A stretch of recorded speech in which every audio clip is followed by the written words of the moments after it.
स्वागत है आप सभी का ब्रेक के बाद। ब्रेक पर जाने से पहले बात कर रहे थे सूर्य ग्रहण की। भाई इस साल जो है, साल की शुरुआत में ही 4 तारीख को आ गया है सूर्य ग्रहण।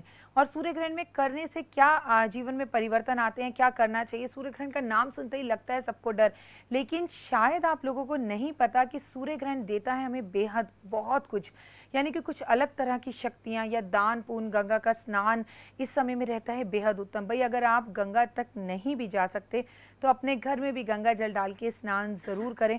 सूर्य ग्रहण से भयभीत और डरने की बिल्कुल भी जरूरत नहीं है। खास महत्व रहता है गंगा स्नान का, दान का, होमम का और व्रत का। व्रत मतलब सिर्फ इतना कि जिस समय ग्रहण चल रहा है उस समय आप कुछ ना खाएं तो बेहद उत्तम रहता है। अगर आप चाहते हैं कि कुछ अलग तरह की शक्तियां आपको मिले, चलिए अलग तरह की शक्तियों से मुझे याद आया, बात करते हैं उनकी जो सिंगर बनना चाहते हैं। भाई अगर आप सिंगर बनना चाहते हैं और अपनी आवाज़ में कुछ वो जादू लाना चाहते हैं, वो तड़फ लाना चाहते हैं कि लोग आपकी आवाज़ सुनकर ही बस आप पे फिदा हो जाएं और वाह वाह करने लगें, तो मैं बताती हूँ आपको एक छोटा सा कारगर उपाय। करना सिर्फ इतना है कि आपको शहद और दूध लेकर जो है सूर्य ग्रहण के समय एक स्थान पर जमीन पर बैठ जाना है। आपने एक बात नोटिस की होगी कि मैंने जितने भी उपाय बताए वो सब जमीन पर बैठकर करने के लिए बताएं, क्योंकि आकाश में लगता है सूर्य ग्रहण और धरती और आकाश का सदैव से जो है एक अलग सा नाता रहा है। तो कहते हैं कि पलंग, सोफे या किसी भी चीज़ पर नहीं बैठना चाहिए इस समय, खासकर अपने बेडरूम में तो आपको बिल्कुल नहीं होना चाहिए। जो लोग इस टाइम बेडरूम में लेटते हैं या सोते हैं वो हमेशा बीमार रहते हैं, नेगेटिव रहते हैं, या उनके काम अक्सर बनते बनते रुक जाते हैं। भाई तो इन बातों का आप ज़रूर ध्यान रखें कि सोए ना, लेटे ना, टीवी ना देखें, इधर उधर की निंदा ना करें। पूरे साल आप निंदा ही करते रहेंगे, या जितनी निंदा सूर्य ग्रहण के समय आप किसी और व्यक्ति की करेंगे उतनी ही रिटर्न होकर आपके पास आएगी, उतना ही लोग आपकी निंदा करेंगे। तो भाई सोचिए, सूर्य ग्रहण रखता है कुछ खास महत्व। तो भाई आपको करना है, लेना है शहद और दूध। जो लोग सिंगर बनना चाहते हैं, शहद और दूध लेकर आपको मौन को धारण कर लेना है, मुंह बिल्कुल बंद कर लेना है, कुछ नहीं बोलना, आपके होठ हिलने नहीं चाहिए और आपको मानसिक जाप करना है। जी हाँ, किसका जाप करना है अजी, ये तो आपकी मर्जी है। ओम नमो भगवते वासुदेवा का, ओम सूर्य देवाय नमः, या फिर आपके कोई गुरु मंत्र हो, या आप सरस्वती माँ का भी जाप कर सकते हैं। या देवी सर्वभूते शक्ति रूपेण संस्थिता, नमस्तस्ते नमस्तस्ते नमस्तस्ते नमो नमः, या फिर या देवी विद्या रूपेण संस्थिता, नमस्तस्ते नमस्तस्ते नमस्तस्ते नमो नमः। भाई ये आपके ऊपर है कि कौन सा जाप आप करना चाहते हैं। आपने मानसिक जाप करना है, यानी कि आपके होठ बिल्कुल नहीं हिलने चाहिए ग्रहण के समय। ये मैं उनके लिए बता रही हूँ जो सिंगर बनना चाहते हैं। आपने मानसिक जाप करना है, और मानसिक जाप कर आपको करना क्या है कि सिर्फ इतना सा कार्य कि दूध और शहद आपने अपने सामने रख लेना है, और एक माला हाथ में पकड़ के मानसिक जाप आप जब करेंगे तो आपने 1 चम्मच शहद और 1 चम्मच दूध एक बर्तन में अलग से कटोरा ले लीजिए, दोनों को मिक्स करके उसमें डालते जाइए। जब ये कार्य आप पूरा कर लें, ग्रहण समाप्त हो जाए, तो आपने उस शहद और दूध में से थोड़ा सा कच्चा दूध और शहद जो आपने जाप के समय उस कटोरे में डाला वो हाथ में लेके आप सरस्वती माँ का नाम लेके उसे ग्रहण कर लें। देखिए क्या जादू जो है आपकी वाणी में आएगा। अब आप ये सोच रहे होंगे कि बाकी बचे हुए चीज़ों का मैं क्या करूँ। जी, इसे घर में बिल्कुल नहीं छिड़कना है। आपको करना है एक छोटा सा उपाय कि आपको किसी भी बरगद के पेड़ पर या पीपल के पेड़ पर इसको जाकर ग्रहण के बाद जो है चढ़ा कर आना है। ऐसा करना रहेगा बेहद उत्तम। चलिए अब बात करते हैं दानों की, कि सूर्य ग्रहण के दान क्या क्या होते हैं और क्यों करने चाहिए ये ग्रहण और क्या फल होता है। भाई कहते हैं सूर्य पर ग्रहण लगता है तो सूर्य होते हैं कुछ कष्ट में, सूर्य का जाप रहता है काफ़ी उत्तम। और सूर्य जो होते हैं हमें यश दिलाने वाले होते हैं, फेम, स्टार, नेम। तो भाई सूर्य को अगर आप इस समय पे प्रसन्न करते हैं, और जिसका सूरज तेज होता है उसका दुश्मन भी कुछ नहीं बिगाड़ पाते। तो भाई सूरज को खुश करने के लिए सबसे ज़्यादा ज़रूरी है गेहूं और गुड़ का दान। गेहूं और गुड़ का दान रहता है बेहद उत्तम, यानी कि 1.25 किलो गेहूं और आधा किलो गुड़ ले लीजिए आप लाल चंदन ले लीजिए, लाल चंदन पाउडर ले लीजिए, लाल चंदन की लकड़ी ले लीजिए, और इन चीज़ों का दान रहेगा बेहद उत्तम। ये तो मैंने आपको बताया सूर्य के दान।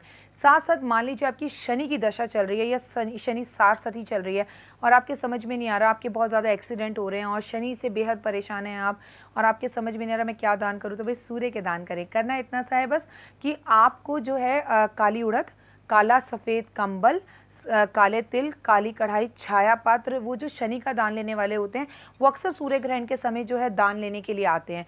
तो आप या तो ये उन्हें दें या फिर ग्रहण का दान जो होता है सफाई कर्मचारी को देते हैं। आप ये दान 3 समय पे कर सकते हैं, बल्कि मैं तो कहूँगी तीनों टाइम आप दान करें।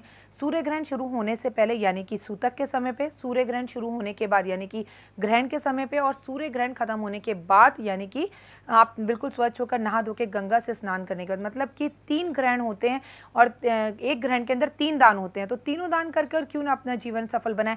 बार बार दर्शकों मैं आपको यही कहती हूँ कि कर्मों के प्रधान हैं जो शनिदेव हैं, तो भाई अपने कर्म सुधारिए और इस साल की शुरुआत में ये दान पुण्य कर कर, गेहूं और गुड़ का दान तो हर कोई कर सकता है, तो क्यों ना करें ये दान और आने वाला समय अपना मंगलमय बनाएं। अब बताती हूँ, भाई आप चाहते हैं धन बहुत ज़्यादा और सोचते हैं कि मेरे को धन मिले और मैं पैसा कमाऊँ, बस किसी तरह से अमीर हो जाऊँ, तो छोटा सा एक उपाय, सोना दान कीजिए। आपको शायद लग रहा होगा कि मैं क्या बोल रही हूँ, सोना इतना महंगा हो रहा है। अगर आप दिल से चाहते हैं तो सोने की एक छोटी सी नोज पिन या कान के छोटे छोटे टॉप्स या सोने के एक तार का टुकड़ा भी खरीद कर आप जो है सूर्य ग्रहण जिस वक्त चल रहा हो उस वक्त, चलते वक्त किसी भी सफाई कर्मचारी को जो है ये दान करें आप। उसके बाद देखिए आपके पास लक्ष्मी कैसे धन बरसाएगी और कोई भी जो चीज़ है आपको रोक नहीं पाएगी। आपका जो भविष्य है, जो करियर है 2011 में बहुत ग्रो करेगा। तो इन बातों को आप बिल्कुल भी हल्का फुल्का ना लें। सारा परिवार एक छाया पात्र ले ले, उसमें सरसों का तेल डालें।